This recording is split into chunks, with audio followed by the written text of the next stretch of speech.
Hey, so a lot of people have been asking me, where do I get my story ideas from?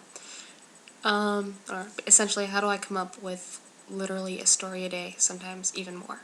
Um, and I thought this might be easier than typing, because it's hard sometimes to express exactly how I'm thinking. In words, it's easier for me to just think out loud, so to speak. So normally what happens is I'll be sitting somewhere, usually like in my room or at Starbucks where I just came from. Hooray for Starbucks! Yes, I'm doing more product placement, advertisement. They should pay me.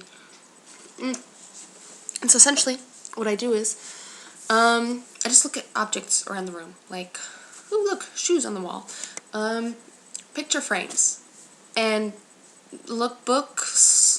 I have a pair of glasses on there. What kind of emotions could you bring up when you're looking at these objects?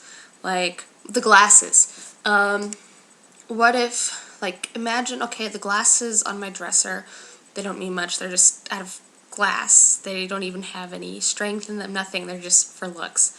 Put them in a different place, somewhere else. An abandoned house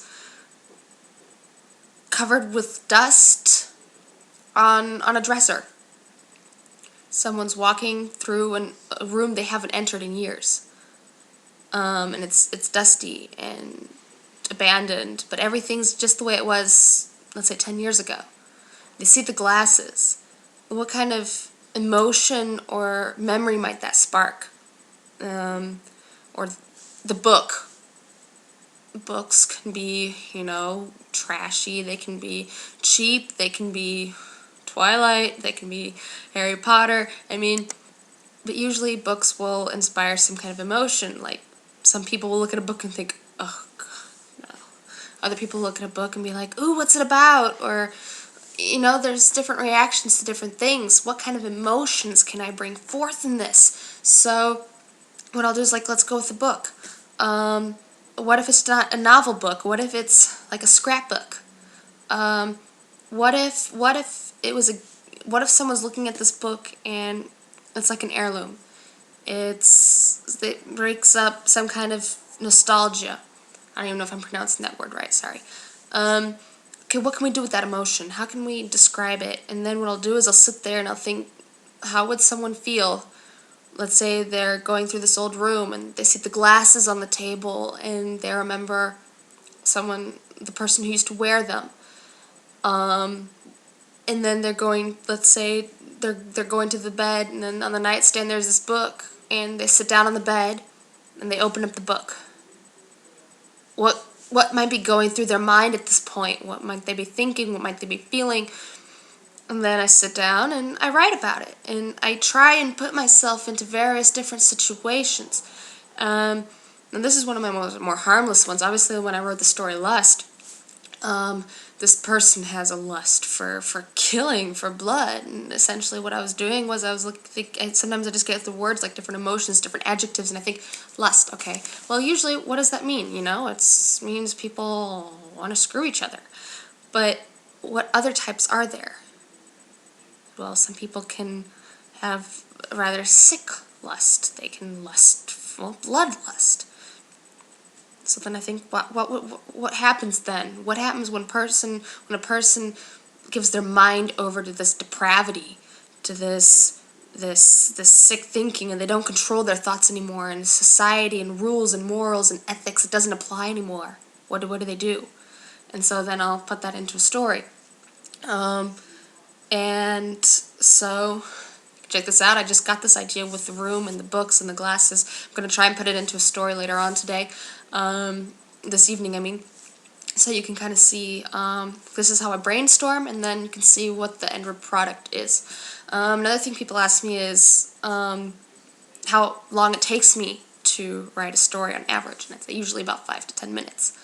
If it takes me longer than that, I usually drop it for a while, because I don't like spending hours and hours on one story, because then it's too forced. It's like I'm forced to write this and I'm not really inspired to write this. That's fine if I have deadlines and it's in creative writing, But when I'm simply trying to share what I've been inspired to write with other people and I'm not being inspired, then there's no point in me trying to produce it. This rarely happens. I rarely get writer's block, ever. When I get writer's block, then, well, the only cure for writer's block is insomnia. I can't remember who said that, but it was a very wise man. What I usually do, and then some people asked me was, what some people asked me was, well, can anyone be a writer? And I'll just be like, anyone can write, but not everyone is a writer.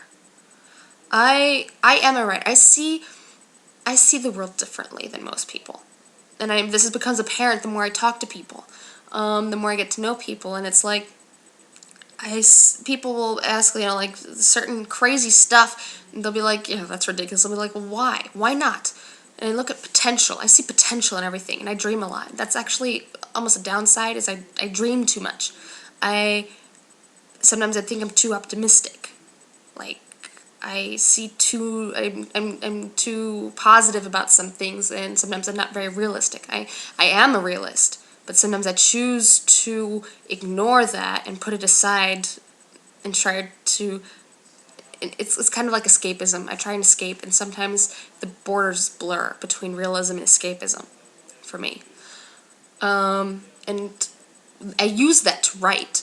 And the disadvantage is sometimes you can lose track of what's really true and what isn't. And when you're taking something that really happened in your life and you're turning it into a fiction story, sometimes you lose grip on what is real and what isn't, and you can blur things too much. You gotta watch out for that. And the thing is, when you're writing, you're essentially writing, just think of writing a diary entry. Take something that really happened and use your poetic license. Use your freedom to change things. So he didn't really say that, but you felt like that's something he was implying. Well, so in your story, he doesn't just imply it, he actually says it. It's okay. You're free to do that. It's not a lie, it's a story. It's something you're creating. It doesn't have to be real. It doesn't have to reflect reality. And something you need to pay attention to is when you're writing a story, yes, you are narrating.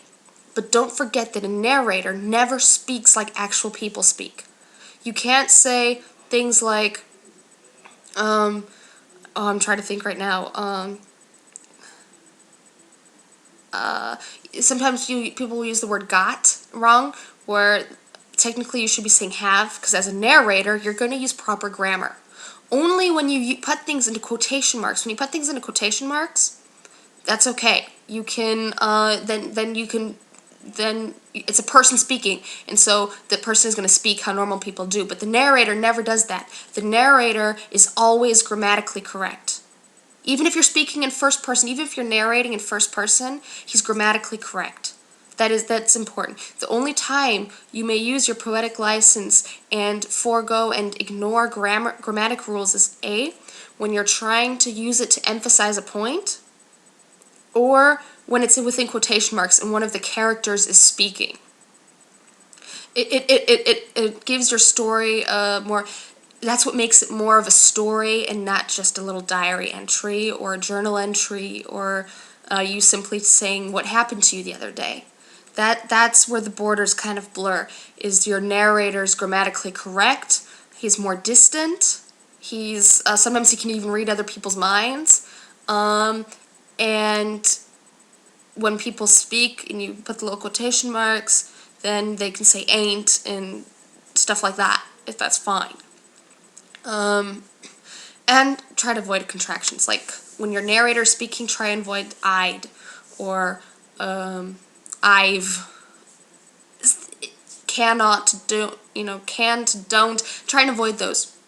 Try and, yeah. So that's just a little bit of advice. And this is getting really, really long. It's going to take forever to upload if I don't end it right now. So I may continue this later if anyone wants to. Just a few questions I got that I thought I'd take the time to answer. And so now I'm going to try and get back to my story. Okay. Bye. Oh, see what I drew? Oh, wait, no, you can't see it. It's a heart. Now you can see it. Ha!